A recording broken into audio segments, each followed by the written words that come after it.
In 2022, Jim Carrey is not only one of the greatest actors ever, he's also worth a fortune. But it wasn't always like that for the comedian. Carrey didn't have an easy upbringing, and his future almost ended up being one of blue-collar work back in Canada. So how did he get to where he is now? And how did he make so much money off of Yes Man without taking a salary? Stay tuned because we're gonna give you all the details. First off, he requested no salary for Yes Man. Comedy films have a beautiful way of bringing people together while making them laugh insanely for a while. You should see the look on your face! I got you so good! Some stars like Seth Rogen have made a lot of money by starring in great comedy flicks throughout the decades. Before Rogen came into the game during the 2000s, Jim Carrey was dominating the industry in the 90s. Jim Carrey had complete faith in his ability to bring an audience over to the theaters. But the truth is, it was his first comedy in a few years, and fans were excitedly looking forward to the funny side of the comedy star. What's wrong with me? I'm getting what I deserve, I'm reaping what I sow, Unless you were there, you couldn't imagine just how popular Carrey was back in the 90s. And what makes his success so rare is that he has kept it going strong for years. I'm the proof that you can ask the universe for it. Normally, he would demand a huge salary for a movie, but he did things a little differently this time. Carrey didn't ask for a salary, and instead chose to bank on the film's box office success. He agreed to take 36.2% of Yes Man's profits, this coming after the film recouped its budget expenditure. Carrey ended up making a fortune, which added up to $50 million. Having a budget of $70 million, the film succeeded in tripling that number at the box office. 정준하 씨는 어때요? 잘했어요. What did he call me? Oh.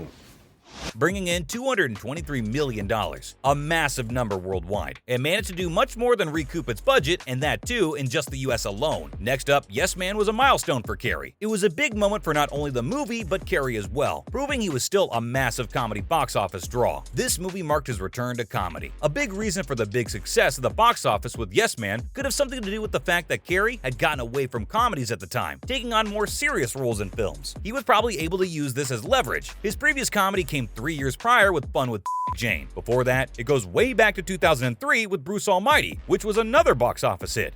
Use them any way you choose. There are only 2 rules. You can't tell anybody you're God. Believe me, you don't want that kind of attention. Speaking alongside MTV, Jim confessed at the time of the film he was long overdue for a return to comedy. He said that this was what comedy is all about. He uses it as a way to laugh at the pain and his confusion. It's a need for him. Comedy is always necessary, but especially in times like right now. If you want to have something positive in your life, this is one way. Comedy is the answer to everything for him. He said he likes doing everything, as long as it requires creativity. He loves being creative and telling his own story to audiences through his movies. Carrey would further state that taking on such a role was simply about making people laugh, a theme he followed during the majority of his career. Here's how Carrey got rich. His career completely changed alongside Jeff Daniels in Dumb and Dumber. You'll have to excuse my friend. He's a little slow. As the actor manifested a huge fortune in the film. Speaking of fortune, as we mentioned previously, Carrey was given a whole lot of it for acting in Yes Man. Let's first look at the unique way the actor planned out his profit for another movie, and how it all worked out well for him. Jim Carrey's first big pay actually came from Dumb and Dumber. His reality could have been extremely different. It's not even a movie anymore. It's not even. It's a phenomenon. It is a what? A phenomenon. However, the actor confessed that had things gone another way, he might have ended up working a blue-collar job for his family in Hamilton, Ontario. However, Carrey had a really strong faith in himself, and that was all born from writing himself a check for $10 million. He actually manifested his success. Shortly after, that amount would appear in real life for the film Dumb and Dumber. He described it too. His exact words were, "I wrote myself a check for $10 million for acting and gave myself 5 years, or maybe 3 years. I dated it Thanksgiving 1995, and I put it in my wallet and I kept there, and it got worse and worse." He said that then, right before Thanksgiving, he discovered that he was going to make $10 million from Dumb and Dumber. That was just the beginning, too, as he would go on to bring in a salary that put him up there with the elite in Hollywood. Other news. Coming up, Carrey had a great idea. The set of Dumb and Dumber was notoriously known as a haunted set. Want to hear the most annoying sound in the world?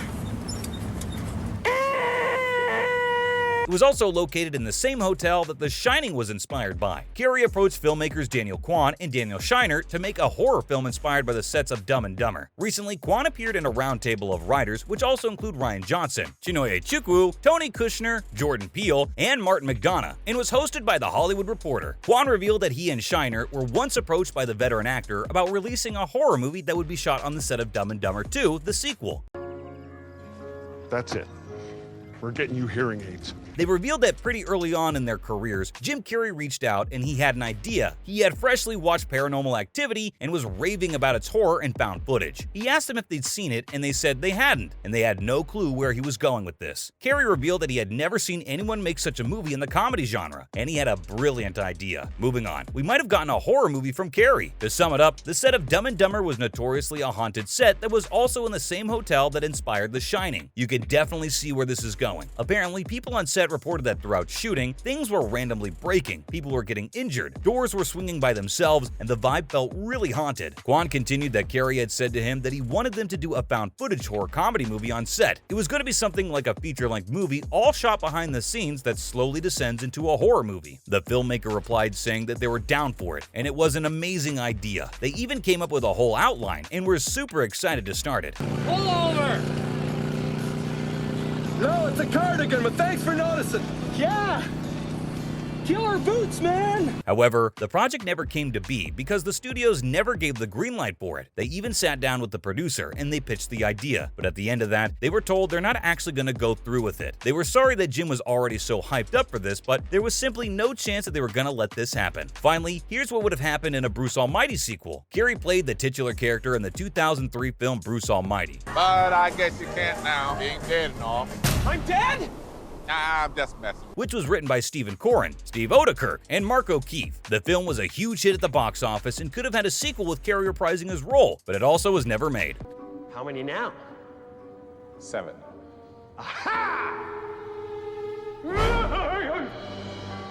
In an interview with Sci-Fi Wire, Corrin and O'Keefe remembered that on the premiere of Bruce Almighty, they met producer Michael Bosstick and pitched him a sequel idea. The follow-up story would be called Brucifer, and the plot would center on Carrey's Bruce as he acquires Satan's powers. Well, you know, so the fortunate thing was I didn't have to play God. I was the guy with God's power that completely misused it. Corrin said that Carrey and his manager really wanted to do Brucifer. They went in and pitched it, but things never quite worked out. It would have been another huge movie for sure, but he thinks they didn't want to do it. But it would have been nice if it happened because a lot of people loved it, including Jim. The screenwriters also explained that Bruce's wife, Grace, played by Jennifer Aniston, would have died, with Corrin saying that it's normal to stop believing when things around you seem unfair. And that's what really got him. It came from a gloomy place, but they were going to write it in a very friendly way. They really didn't want to make people sad. That idea might have scared them a little bit, but to Jim's credit, he really understood that they actually just wanted to make a big comedy and thought everybody would relate to it. Bruce would have then used his satanic powers to resurrect Grace. Corrin said that when he was pitching to Carrey, he was laughing really hard because she had been resurrected as Jennifer Aniston. But then they also toyed with the idea of making her look like a zombie first, and then she would eventually look pretty later. It could have been something. That's all for now. Would you have liked to have watched Brucifer? Let us know in the comments below. Thanks for watching.